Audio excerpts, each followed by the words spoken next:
धम्म देशना सुखासंगस्स सामग्री समगानं तपो सुखो। सुखो बुद्धान उपादो, बुद्धों का जन्म, बुद्धों का, एक बुद्ध का नहीं, बुद्धों का जन्म होना सुखदायक है। और सुखा सद्धम्म देशना, और सद्धम्म सुनना, सद्धम्म की देशना अर्थात सद्धम्म सुनना, ये सुखदायक है। और सुखा संघस्स सामग्री, और संघ का एक साथ आना, इकट्ठा आना, ये भी सुखदायक है। और समगाणं तपो सुखो, एक साथ संघ का एक साथ आकर बैठना, उठना, आचरण करना, तप करना का ध्यान करना, ये सुखदायक है। तो आखिर की बात है समगाणं, एक साथ आकर, इकट्ठा आकर तप करना था, ध्यान करना, आचरण करना, ये सुखदायक है। और यही हम लोग कर रहे हैं। हम हर दिन यहाँ 4.5, लगभग 4.5 वर्षों से हम एक साथ आ रहे हैं, ध्यान कर रहे, आचरण कर रहे, अध्ययन कर रहे, प्रवचन के द्वारा सुन रहे धम्म। ये कितना सुखदायक है, ये हमारे जीवन में कितना अच्छी, हाँ, ये एक कितनी अच्छी बात है कि हम लोग आते हैं, मिलते हैं, एक साथ बैठते, उठते, तप करते, आचरण करते, ध्यान करते हैं, ये सुखदायक है। तो हम बुद्ध, बुद्ध क्या कहते हैं, बुद्धान उपादो, फिर हम एक साथ आते, उठते, बैठते हैं, तो ध्यान करते हैं, तो हमारे में बुद्ध उत्पन्न हुआ क्या, हमारे अंदर बुद्ध का जन्म हुआ है क्या, ये देखना है। बुद्ध ने क्या कहा है कि बुद्धान उपादो, बुद्धों का जन्म होना, तो वो बुद्ध का जन्म नहीं, वो सम्यक संबुद्ध का तो जन्म हो ही गया है। और उन्होंने अपना कार्य किया 45 वर्ष तक, लेकिन उन्होंने अरहत पैदा किए उस समय, बहुत निर्वाण हुए, तो ये बुद्ध का जन्म हुआ। बुद्धों का जन्म होना अर्थात कितने अरहत हुए बुद्ध के समय में, कितने सकृतागामी हुए, अनागामी हुए, और कितने सोतापन्न हुए। तो ये उसका क्या है, रिजल्ट है, उसको रिजल्ट कहते हैं। तो हम ये जो कहते हैं अभी, तो हमने बुद्ध, सुखो बुद्धानो उपादो, तो सुखदायक बुद्ध का जन्म है, तो हमने अपने भीतर बुद्धत्व प्राप्त किया क्या, बुद्ध का जन्म हो रहा है क्या, तो ये हमें देखना है ना। तो बुद्ध निर्माण करने के लिए क्या आवश्यकता है, तो बुद्ध निर्माण होने के लिए हमें श्रद्धा की आवश्यकता है। और ये जब तक हमें श्रद्धा निर्माण नहीं करते हम, तब तक हमें बुद्धत्व प्राप्त नहीं हो पाएगा। हमें अगर बुद्धत्व प्राप्त करना है, तो बुद्ध के प्रति, धम्म के प्रति, संघ के प्रति श्रद्धा निर्माण करना पड़ेगा। तो हमारी श्रद्धा है क्या, तो हमें श्रद्धा देखना पड़ेगा। सबसे बड़ी, पहले सबसे बड़ा कोई अगर आता है तो श्रद्धा आती है। तो हम बुद्ध की पूजा करते हैं, बाबा साहब की जय जयकार करते हैं, हम तो बाबा साहब के अनुयायी कहते हैं, बाबा साहब की जय जयकार करते हैं। जयंती आएगी, अभी अम्बेडकर जयंती आएगी, खूब नाचेंगे, गाएंगे। तो क्या वो श्रद्धा है वो, बुद्ध जयंती आएगी,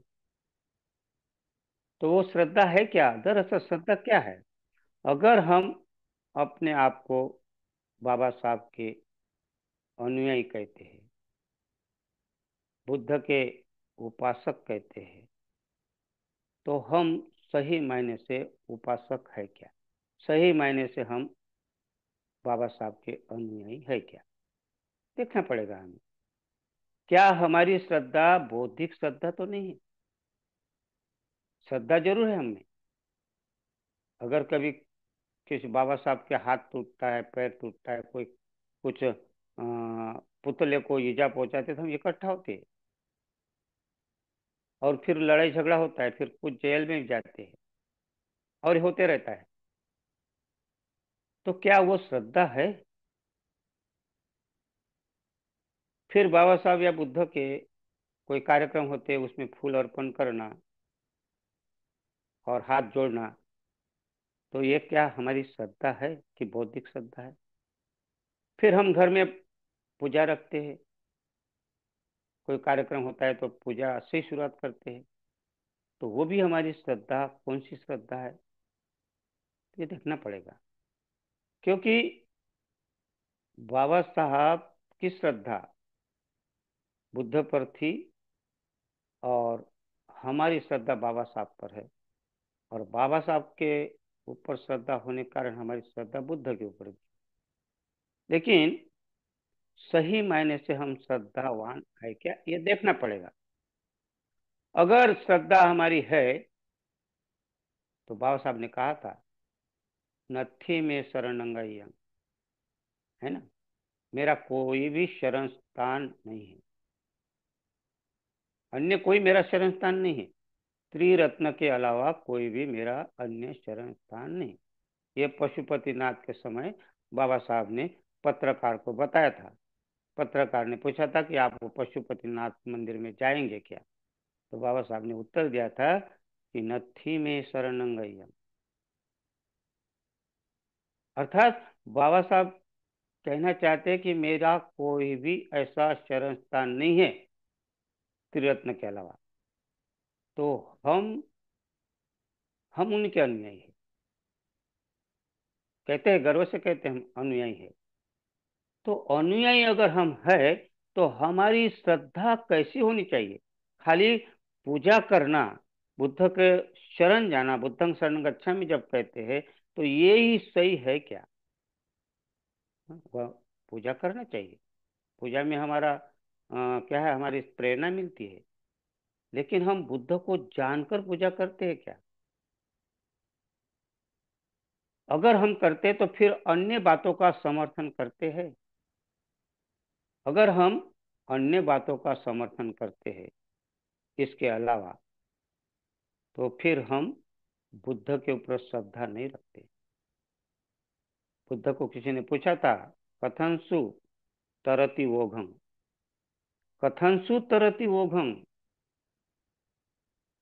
ये जो वोघ माने बाढ़, पूर, महापूर, नदी को जो बाढ़ आता है ना, पूर आता है, बहुत जोरों से पानी बरसात के दिनों में लबालब भर कर जाती है नदियां, उसको बाढ़ कहते हैं ना। तो उस बाढ़ को पार करना, तो एक अच्छा निपुण तैराक ही उसको बाढ़ को पार कर सकता है। तो किसी ने पूछा, अभी अभी हमारे धम्ममित्र उर्मिला बौद्ध ने अष्टमंगल गाथा में दूसरी गाथा कही है, मारा तीरे कमभी युजित सब्बरती, घोरम नालवक, नालवक आळवक, आळवक नाम का यक्ष, आळवक नाम का यक्ष, इसको बुद्ध ने क्या किया, खंती सुदंत विधिना, उसको शांत कर दिया, हाँ, क्षमा कर दिया बुद्ध ने। तो आळवक इतना बड़ा महान मांत्रिक था, जादूगर था, जिसका बहुत धाक था, खौफ था, बहुत खतरनाक आदमी था। ऐसे खतरनाक आदमी को बुद्ध ने शांत कर दिया, क्षमा कर दिया उसको, और शांत कर दिया। तो उस आर्वक ने प्रश्न पूछा था बुद्ध को, क्या, कि कथनसु तरति वो घम, कथनसु माने कथनसु कैसा पार किया जा सकता, बाढ़ को, ये संसार रूपी बाढ़ को कैसे कैसे पार किया जा सकता है? तो बुद्ध ने कहा था, श्रद्धा ये तरति वो घम, श्रद्धा से, श्रद्धा से ही इस बाढ़ को पार कर सकते हैं, बुद्ध ने कहा। फिर श्रद्धा किसके ऊपर? तो श्रद्धा हमारी बुद्ध धम्म संघ के ऊपर होनी चाहिए। अगर हमारी श्रद्धा बुद्ध धम्म संघ पर है तो निश्चित ही हम पहाड़ को पार कर सकते हैं। लेकिन बुद्ध के ऊपर श्रद्धा निर्माण होने के लिए क्या करना पड़ेगा? तो जानना पड़ेगा बुद्ध क्या है, धम्म क्या है, संघ क्या है। ये जब तक हम लोग नहीं जानेंगे तब तक हम श्रद्धा निर्माण कर नहीं सकते। क्योंकि किसी के ऊपर भी श्रद्धा निर्माण तब होगी ना, उसके उसको आप जानेंगे। हाँ, आपकी माता के ऊपर, पिता के ऊपर श्रद्धा इसलिए है ना कि वो आपका पालन पोषण करते हैं हमेशा। या किसी गुरु के ऊपर श्रद्धा इसलिए कि उन्होंने अच्छी शिक्षा दी है। या कोई भी बात में अगर आपकी श्रद्धा तब निर्माण होती है कि जब आप उसको जानते, पहचानते। वैसे ही बुद्ध को आपने पहचाने क्या? बुद्ध कहाँ मिलेंगे आप? कहाँ मिलेंगे बुद्ध? बुद्ध कहाँ मिलेंगे?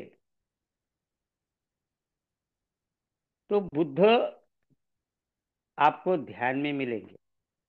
बिना ध्यान के बुद्ध नहीं मिल सकते। और अगर हम अनुयायी है बाबा साहब के, और बुद्ध का जन्म अगर हमारे इसमें करना है, तो बुद्ध कहाँ मिलते? बुद्ध को पहले देखना पड़ेगा, और वो ध्यान में मिलते हैं। और हम अगर ध्यान नहीं करते तो हमारी श्रद्धा बुद्ध के ऊपर है क्या? हमारी श्रद्धा धम्म के ऊपर है क्या? नहीं है। हमारी श्रद्धा संघ पर है क्या? कौन सा संघ है? तो आर्य संघ। तो हमारी ये त्रिरत्न के प्रति श्रद्धा, हम कहेंगे कि हमारी श्रद्धा है। लेकिन जो ध्यान ही नहीं करते होंगे, कोई कहेगा मैं आज टाइम नहीं मिला, कल मैं जल्दी उठा नहीं, कल मुझे बहुत काम था। तो एक हफ्ता तक ऐसा ही गया, फिर दूसरा हफ्ता है, फिर ध्यान एक आध दिन कर दिया और फिर सप्ताह भर नहीं किया। तो हम बाबा साहब के अनुयायी है क्या? बुद्ध के उपासक है क्या? फिर हमारी श्रद्धा कैसी होगी? और इसीलिए ध्यान नहीं करते, इसलिए हमारे ऊपर बहुत शंकाएं होती है। बहुत शंकाएं होती है कि बुद्ध कैसे है, बुद्ध ने क्या किया, बुद्ध के ऊपर क्या, बुद्ध ने कौन सा ध्यान किया था, और बुद्ध को मतलब उन्होंने क्या पुनर्जन्म बताया कि नहीं बताया। ये शंकाएं में हम उलझ जाते हैं। और बहुत सारे ऐसे लोग हैं विद्वान, जिसको विद्वान कहते हैं। हमारे भारत में ऐसे बहुत से विद्वान हैं बौद्ध। उनको बताने में मजा आता है, और बताने में, उसमें बुद्ध के ऊपर शंका करने में और मजा आता है कि बुद्ध ने पुनर्जन्म कहा क्या, फिर बाबा साहब ने पुनर्जन्म कहा क्या। जिनको इसके ऊपर अटकलें है अभी भी, तो उसकी श्रद्धा है क्या? श्रद्धा ही नहीं है। और इसीलिए ये शंकाएं निर्माण होती है। और शंकाएं निर्माण हुई तो सिलवत परामर्श में चला जाता है, सत्य दृष्टि में चला जाता है। और फिर श्रोतापन्न कहाँ से दिखेगा? तो सालों साल चले जाते, कोई ध्यान भी करते होंगे तो ध्यान में अगर उनको शंका आती है तो शंका में अगर वो पड़ा रहेगा। लेकिन उनको सीधा सीधा कि हमें बाबा साहब ने 22 प्रतिज्ञा में 8 प्रतिज्ञा जो दी है, वो श्रोतापन्न बनाने के लिए दी है। बुद्ध और उनके धम्म में उसी बात को बाबा साहब अधर्म माने क्या कहते? अधर्म, धम्म, अधर्म और सद्धम्म। अधर्म क्या है ये? बुद्ध एंड इज, बुद्ध और उनके धम्म में समझा रहे बाबा साहब। और वहां भी अगर नहीं देखे तो कहते हैं कि 22 प्रतिज्ञा में 8 प्रतिज्ञा दी है श्रोतापन्न बनाने के लिए। लेकिन हम आज भी शंकित है, कुशंका कुशंका में पड़े। बाबा साहब ने इतना सारा मसाला हमारे सामने देकर रखा है, लेकिन बाबा साहब की जय जयकार करने से वो मसाला हमारे साथ में नहीं आएगा। तो बुद्ध को समझना पड़ेगा। और बुद्ध को जब तक हम समझेंगे नहीं तो हमारी स्पष्टता कहाँ से आएगी? और इसलिए बुद्ध क्या है? भग्ग रागोति भगवा, भग्गं रागोति भगवा, भग्ग दोषोति भगवा, भग्ग मोहोति भगवा, भगत पाप का धम्मा, भगवाते पमुच्यति। भगवान ये शब्द से भी हमें शंका आती है। कुशंका, बहुत कुशंका में है। भगवा, इस शब्द से ही लोग, बहुत लोग परहेज करते हैं कि ये भगवा शब्द। भगवा ये पाली शब्द है। भग रागोती भगवा। तो भगवा का अर्थ बताया कि भगवा माने क्या। तो क्या कहते हैं, भग रागोती, जिसने अपने राग को नष्ट कर दिया, भग्न कर दिया। भग्ग माने भग्न करना, नष्ट करना, नाश करना। भग रागोती, राग माने लोभ, राग माने तृष्णा, राग माने वासना, राग माने चाहत, राग माने आसक्ति, राग माने आकर्षण, राग माने लालच, राग माने लालसा। ये सारे उनके शब्द है, समानार्थ शब्द। तो स्वयं कहते भग रागोती भगवा, जिसने अपने राग को शांत किया वो भगवा। भगवा माने कोई ऐसा नहीं नाम दे दिया और भगवा बन गया। ये शब्द बुद्ध पाली से आया हुआ है। भगवा ये शब्द, भगवा, भगवो, भगवाती, मराठी में भगवंत कहते हैं हम। ये जो शब्द है, ये शब्द का अर्थ यह है कि राग, अब आकर्षण है, वासना है, चाहत है, और आपकी पत्नी अगर है आपके साथ में, तो आप भगवान हो सकते हैं क्या? आप पत्नी के लिए लड़ाई कर सकते, झगड़ा कर सकते, आक्रमण कर सकते, तो आप भगवान हो सकते हैं क्या? नहीं। सीधी सी बात है। तो जिसने आसक्ति से अनासक्त कर दिया अपने आप को, उसको कहते हैं भगवा। और ये स्पष्ट हमें है क्या, कि आज भी हम अटकल लगाते भगवान नहीं बोलना चाहिए, कोई कहते भगवान बोलना चाहिए। ये क्या है? तो हम बाबा साहब के अनुयायी नहीं हैं। अगर अनुयायी है तो बाबा साहब ने जो समर्थन किया है ऐसा ही नहीं किया है, ऐसा ही नहीं दिया बुद्ध धर्म। और ये समझाने के समय भी हमें क्या करना है, ये समझाते समय, लोगों को बताते समय भी गुस्से से नहीं बताना है। समझाते समय हमें ये इसका अर्थ समझकर, जब तक हम समझेंगे, भगवान समझने के, तो श्रद्धा कैसे बढ़ेगी? फिर भग दोषोति भगवा, अर्थात दोष में द्वेष, जिसने अपने द्वेष को समूल नष्ट कर दिया, भग्न कर दिया। भग दोषोति भगवा, जिसने अपने द्वेष को नष्ट कर दिया वो भगवा, यानी भगवान। फिर कहते हैं कि राग और द्वेष, इतने नहीं, भग मोहोति भगवा। भग मोह माने, मोह माने अज्ञान, अविद्या, जिसने अपने अज्ञानता को नष्ट कर दिया, नाश कर दिया, तो भगवान। ये तीन बात, राग द्वेष मोह को जिसने नष्ट कर दिया है वो भगवान है। ऐसे भगवान को मैं नमन करता हूं। और इसलिए करता हूं नमन कि बुद्ध ये मनुष्य थे, मनुष्य थे बुद्ध। और इस मनुष्य में बुद्ध ने बुद्ध बन गए, मनुष्य में बुद्ध तो प्राप्त किया। तो मनुष्य ही बुद्ध बन सकता है। तो बुद्ध मनुष्य थे, मैं भी मनुष्य हूं। तो जब बुद्ध मनुष्य है, बुद्ध बन सकते हैं, तो मैं क्यों नहीं बन सकता हूं? तो जब हम, ये बात हमारे अंदर निर्माण हुई, और तब हम राग जो बुद्ध ने नष्ट किया, तो वैसा मैं भी धीरे धीरे अपने अंदर का राग, अपने अंदर का द्वेष नष्ट कर सकता हूं। ये जब आपको स्पष्टता आएगी, तो आपकी श्रद्धा बुद्ध के प्रति निर्माण होगी, और तब तक निर्माण नहीं होगी। इसलिए बुद्ध को समझना पड़ेगा। नहीं तो बुद्ध को अगर नहीं समझे, हमारा स्वभाव हमें आगे बढ़ने ही नहीं देता ना। हम अपने स्वभाव के मालिक है। हमारा स्वभाव, हम अपने स्वभाव को जानते हैं क्या, किस प्रकार का हमारे अंदर स्वभाव है, जानते हैं हम लोग। हमारी आदतें जानते हैं कैसे है? हम कैसे है? हमारा स्वभाव जानने के लिए, क्योंकि अनेक, क्या, मेनी मेन मेनी माइंड, है ना। तो क्या है कि अनेक प्रकार के, एक घर में, परिवार में 10 लोग हैं, 10 लोगों का स्वभाव एक नहीं है। एक नहीं हो सकता, हो ही नहीं सकता ना। ऐसा ही नहीं होता क्या। सुमेध नाम के बोधिसत्व थे, नाम आपने सुना होगा। सुमेध नाम के बोधिसत्व, आपने नाम सुना होगा। उसका जब एक जन्म होता है, जन्म में सुमेध,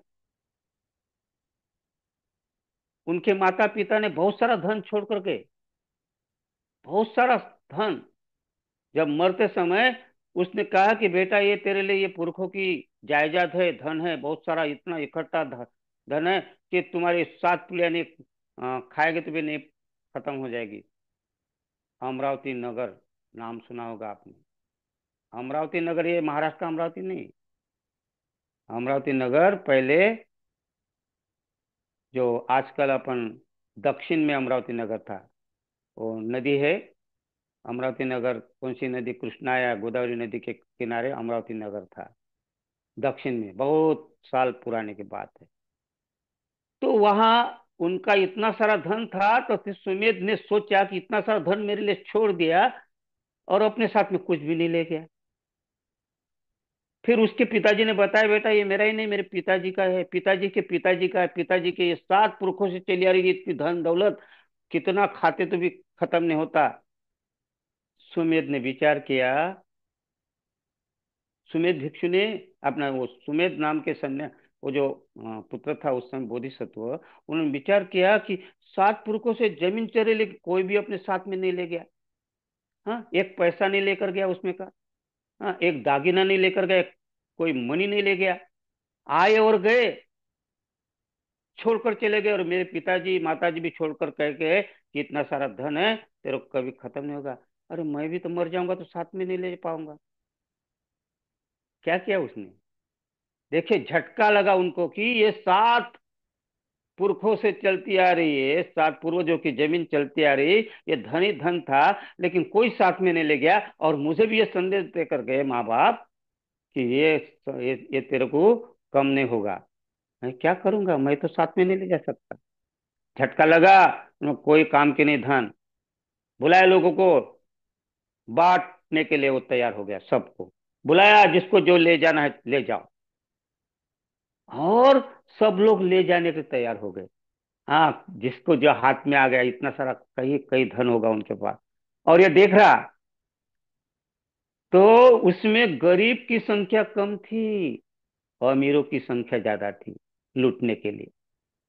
और सुमित देख रहा, क्या लोग है, गरीब की संख्या कम और लूटने वाले की संख्या, अमीरों की संख्या, ये ले जाओ वो ले जाओ। और यहां तक कि उन लोगों ने खिड़कियां निकल कर ले गए, दरवाजे निकाल कर ले गए, खंडर बना दिया उस मकान को, और ये देखते रहा। सुमेध मुस्कुराने लगे, बोधिसत्व मुस्कुराने लगे। क्या है, अरे ये पता ही नहीं इनको, ये जो लेके जा रहे ये भी अपने साथ में नहीं ले जाने वाले हैं, फिर भी कितनी लालच में है।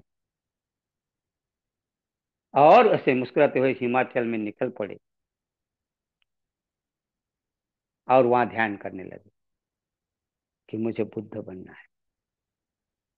वही तो गौतम बुद्ध है, बाद में बनते हैं।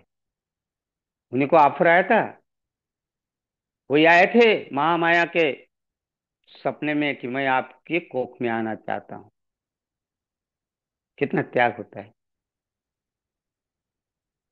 हम धन के पीछे लगते हैं, हमें धन अर्थात धन ही नहीं, हमें कुर्सी भी चाहिए, हमें प्रतिष्ठा भी चाहिए, मान भी चाहिए, पद भी चाहिए, प्रतिष्ठा भी चाहिए, ये लोभ तो है ना। भग्ग भग्ग रागोति भगवा, ये लोभ तो है ना, कुर्सी का, पद का, प्रतिष्ठा का, सम्मान का। और हम इसी में लगे रहते, और फिर हम इसमें अगर लगे रहते, बुद्ध के पास में नमस्कार करने जाते, अगरबत्ती लगाते, फूल चढ़ाते, मोमबत्ती लगा देते हैं, अर्पण करते हैं हम पारंपरिक से, और इधर अगर हम लोभ करते हैं, लालच करते, तो सही में हम श्रद्धावान है क्या, ये देखना है। विडंबना है ये, ऊपर से दिखाना और अंदर से कुछ रहता कि ये मुझे कब मिलेगा, ये मुझे कब मिलेगा। इसी का क्यों मान होता है, इसी का क्यों सम्मान होता है, मुझे सम्मान क्यों नहीं देते, मेरे में क्या कमी है। और फिर वो नहीं आता, वो नहीं आता फिर, क्योंकि उसको सम्मान नहीं मिलता। फिर इसी ने कार्यक्रम करना चाहिए, क्या ये करता क्या है, और फिर उसको क्या कहते हैं? ये बुद्ध की जय जयकार करने वाले लोग अंदर से कहते कि वहां मत जाना, वो वो कार्यक्रम बंद कर देना। अरे क्या पड़ी उनको बोधि प्रकाश को? हाँ? एक ही लगा रहे अपना फायदा करते होंगे। ये जो अंदर से ऐसे बोलने वाले लोग होते हैं, या और भी कुछ लोग मना करने वाले होते, सही में बुद्ध के प्रति श्रद्धा है? फिर चाहे कितना भी बड़ा हो, कितना भी छोटा हो। श्रद्धा ऐसी नहीं होती, दिखाए दिखावा नहीं है। ये बौद्धिक श्रद्धा है। ये भावनिक श्रद्धा में बह जाते हम। लेकिन जो अभिलाषा श्रद्धा है, वो श्रद्धा किसी का द्वेष ना क्या बोलते हैं संत कबीर, ना काहू से दोस्ती ना काहू से बैर, ऐसा ही कहते हैं ना। वो जो भाव निर्माण होगा उसको श्रद्धा कहते हैं। हमारी श्रद्धा देखिए, हम धन का एक तो लालच, धन धन तो बात अलग है, लेकिन हम पद प्रतिष्ठा में अगर किसी को नीचा देखने में, तो वो अगर नीचा नहीं देखता है तो उसमें द्वेष आता है। मतलब भग्ग दोष होती भगवान। तो कहाँ दोष को तुमने नष्ट कर दिया? और ये दोनों इसलिए नहीं होते कि अज्ञानता पड़ी है। और अज्ञानता ये आपके अज्ञानता है, ये है जो ना, इसको समझना इतना आसान नहीं है। बोलना और अज्ञानता को समझना इतना आसान नहीं है। अज्ञानता ये करवाती है आपको, अज्ञानता ही आपको फूल चढ़वाती है कि बुद्ध को फूल चढ़ाओ, लोगों ने मुझे देखना चाहिए। बुद्ध को अगरबत्ती लगाओ, बुद्ध को मोमबत्ती लगाओ। ये अज्ञानता में करते हैं हम लोग। लोग देखते हैं, अरे वाह वाह कितने श्रद्धावान है। श्रद्धावान नहीं है। और इसलिए कहा था श्रद्धा तरति ओघम, ऐसी श्रद्धा तरति ओघम नहीं, प्रज्ञा की आवश्यकता है। और जब तक प्रज्ञा निर्माण नहीं होगी तो हम ऐसे ही। अरे प्रज्ञा कहाँ से प्रज्ञा निर्माण होगी? प्रज्ञा तो ऐसी निर्माण होती है कि आपको प्रज्ञा के लिए किसी के पास जाने की जरूरत नहीं पड़ती। प्रज्ञा आपके पास है, लेकिन विकास करने का हमें पता नहीं रहता। ऐसा ही एक बार राजा ने एक दरबार में एक सूचना दी नगर में कि मैं अब बुढ़ा हो गया हूं और मेरे पास कोई उत्तराधिकारी नहीं, मुझे उत्तराधिकारी की जरूरत है। तो मुनियादी फैला दो कि जो कोई इस कोड दिया है उसको, कोड यानी एक क्या होते हैं समीकरण, जिसको हम क्या होते हैं प्रश्न, उसको अगर कोई हल करेगा तो उसको मैं उत्तराधिकारी बनाऊंगा। तो उन्होंने जो गेट था, दरवाजा था, बहुत बड़ा दरवाजा था, वो दरवाजा जो कोई इसमें समीकरण हल करके दीवार पर लिख दिया, इसमें जो हल करेगा तो वो दरवाजा खुलेगा, ऐसा लिख दिया। वो बहुत बड़ा दरवाजा था, गेट था बहुत बड़ा, और उसमें लिख दिया था दरवाजे के बाजू में कि जो कोई इस हल करके इसमें लिखेगा, हल करके उत्तर, तो दरवाजा खुलेगा। तो कौन हल करने वाला है? सब लोग आ रहे नगर के। नगर किसने? तो बड़े बड़े दूसरे भी नगर के लोग आके मैं राजा बनूंगा, मैं राजा बनूंगा। भीड़ हो गई राजा लोग बनाने के लिए। लेकिन वहां किसी को कोई गणित कर देते थे, कोई लिखते थे, लेकिन दरवाजा नहीं खुलता था। दरवाजा अपने आप खुलेगा करके लिख दिया उन्होंने। दरवाजा अगर इसमें हल कर दोगे प्रश्न का जो है उसमें, तो आपका दरवाजा अपने आप खुल जाएगा। और वो सब लोग आ गए हल करने के लिए। कोई गणित लगा रहे, कोई अपना दिमाग लगा रहे, उसमें लिख रहे, लेकिन किसी को नहीं जम रहा, दरवाजा ही नहीं खुल रहा। और ऐसे में एक चरवाहा, गाय चराने वाला, जिसको हम गाय चराने वाला चरवाहा कहते हैं, अनपढ़ था।